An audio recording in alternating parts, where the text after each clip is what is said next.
Assalamualaikum warahmatullahi wabarakatuh. Kembali lagi bersama dengan saya, Andika Hendra Mustaqim. Kali ini kita akan mendiskusikan salah satu tema refleksi yang menarik, yaitu bagaimana sih media tradisional bisa survive. Ini dalam perspektif ekonomi media ya. Dan kita akan mendiskusikannya itu berdasarkan kajian yang cukup viral, yaitu berkaitan dengan bagaimana The New York Times itu bisa eksis dan bisa survive, bahkan bisa menebar pengaruhnya yang sangat luas di Amerika Serikat. Dan ketik fenomena New York Times itu terjadi ketika banyak media, terutama media tradisional di Indonesia ataupun banyak negara lain itu pada berdasarkan tidak bisa survive dan lain sebagainya. Dan itu menjadi hal yang menarik untuk kita diskusikan karena itu kan berkaitan dengan masa depan industri media baik di Indonesia maupun di dunia internasional.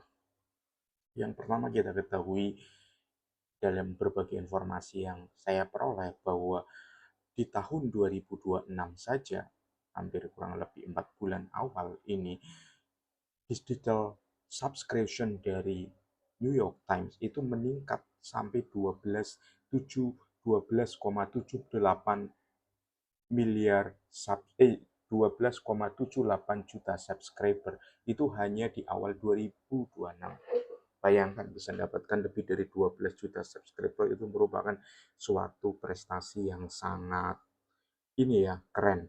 Jadi apa sih sebenarnya keunggulan dari survival si New York Times tersebut? Karena kita ketahui bahwa New York Times itu adalah media yang sudah lama dan itu memiliki pengaruh yang sangat luas itu kan di Amerika Serikat. Kita ketahui ketika ketika Donald Trump marah mengumumkan bahwa Amerika Serikat itu sebagai pemenang telak pada perang Iran, ya kan? Dia itu si Donald Trump itu menyinggung kemarahan, istilahnya kemarahan kemenangan telak itu, pernyataan sikapnya dengan menyebut beberapa media di Amerika Serikat yang menyatakan bahwa Amerika Serikat itu kalah dalam perang dengan Iran. Ya.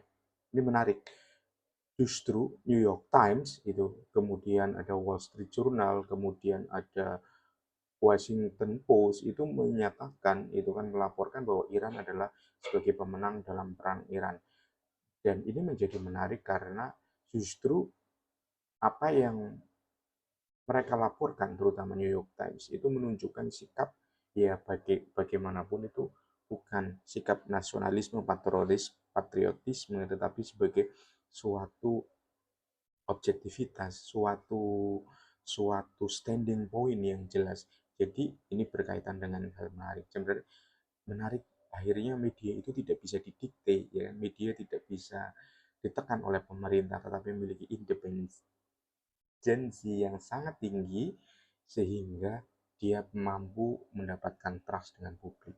Apa itu rahasianya? Tidak juga, tetapi kita melihatnya dalam hal, misalnya dalam hal digitalisasi dulu terlebih dahulu. Yang pertama itu New York Times itu melakukan diversifikasi subscription model. Jadi model langganannya itu di disubservikasi apa di diversifikasi. Yang pertama itu mereka menggunakan sistem bundling. Jadi bundling atau paketan ya. Jadi bukan hanya dengan mengandalkan konten semata, ya kan, tetapi mereka juga menggunakan berbagai fitur-fitur yang lainnya. Bahkan pada 2025 itu mereka mendapatkan 1,4 juta digital subscriber. Jadi kan gila banget ya, 2025 aja 1,4. Jadi ini kan menunjukkan bagaimana gitu kan, bagaimana bagaimana model subscription di New York Times itu menjadi kelebihan dan menjadi keuntungan yang pertama. Dan itu dilakukan karena New York Times berhasil melakukan transformasi digital, yaitu kan dari cetak kemudian berubah menjadi global digital model. Jadi pasarnya itu bukan hanya di Amerika Serikat.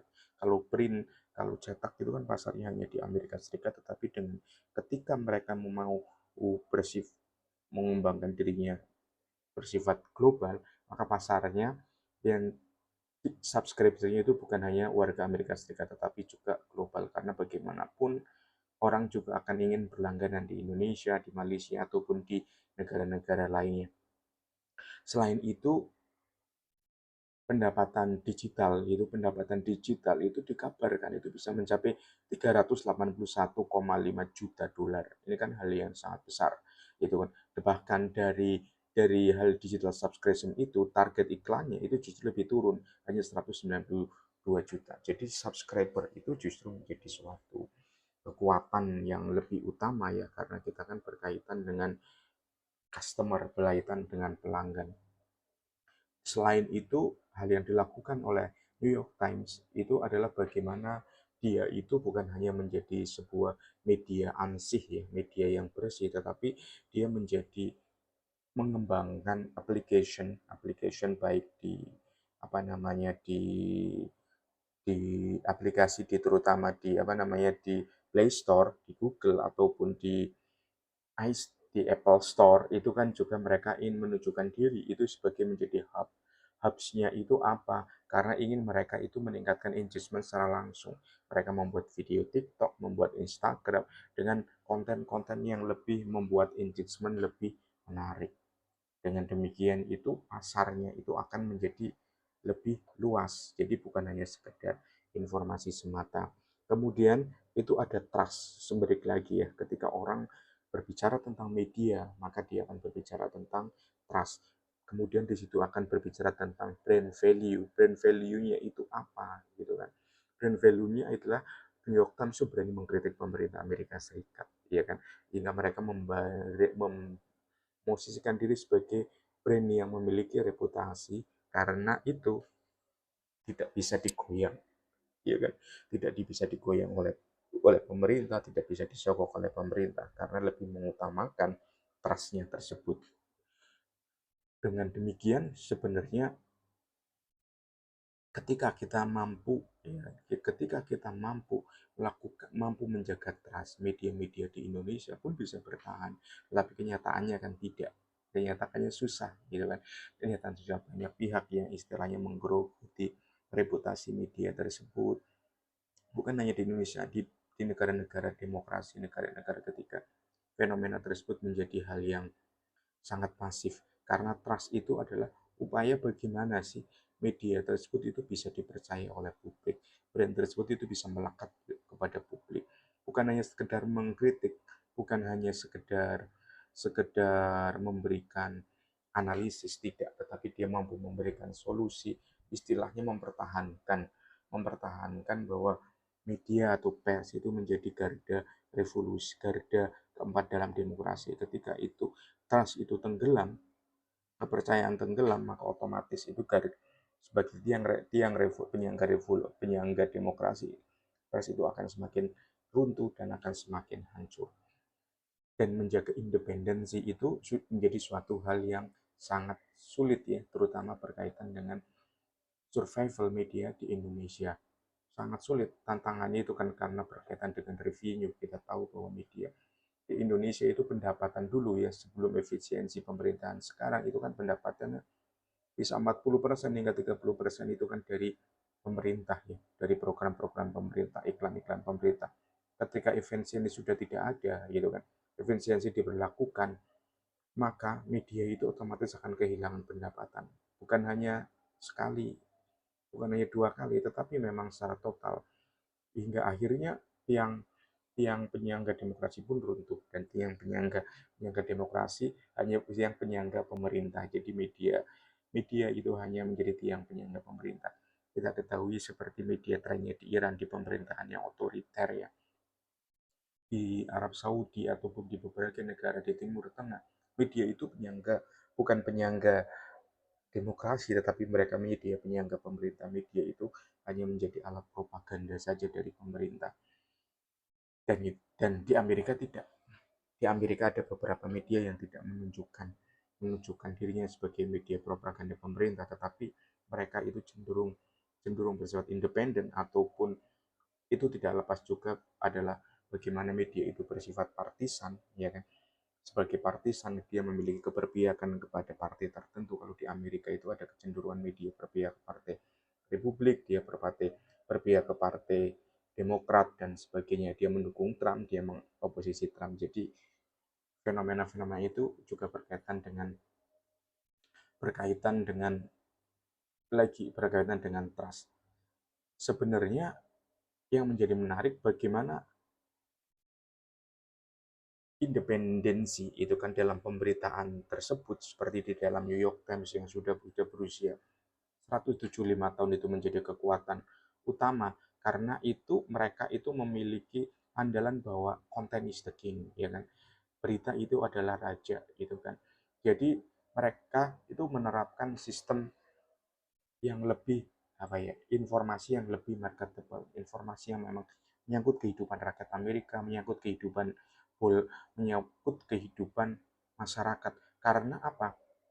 Ketika ketika sebuah berita, ya, sebuah konten itu menjadi apa istilahnya, menjadi king, menjadi raja, dia itu akan menjadi pusat tata surya. Bisa dikatakan bahwa misalnya media itu membawa berita itu menjadi mataharinya media tersebut. Jadi apa yang dia jual itu adalah berita. Jadi ketika ketika media itu sudah menjadi matahari, maka planet-planet lainnya akan mengitari, lainnya akan mengikuti.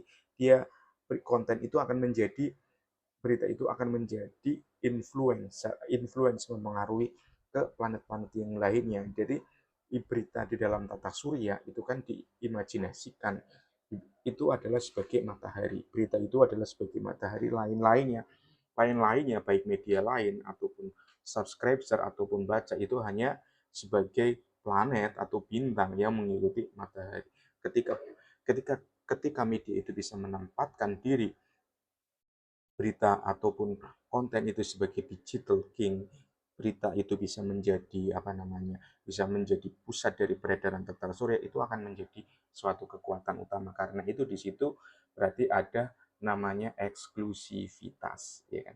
Eksklusivitas. Hanya New York Times yang melaporkan berdasarkan narasumber New York Times. Jadi eksklusivitas itu menjadi menjadi hal yang terdepan. Orang akan tertarik eksklusif by New York Times, eksklusif by media A, eksklusif by media B. Dan itu butuh hal yang mahal karena butuh biaya yang mahal, karena butuh investasi jurnalis, butuh pendekatan dengan narasumber yang lama, butuh kepercayaan lagi di situ. Kemudian hal yang menarik ketika sebuah media seperti New York Times itu adalah melakukan transformasi dari dunia cetak menjadi transformasi dunia video. Video, video adalah bahasa media saat ini. Karena apa? Dengan video itu akan menawarkan suatu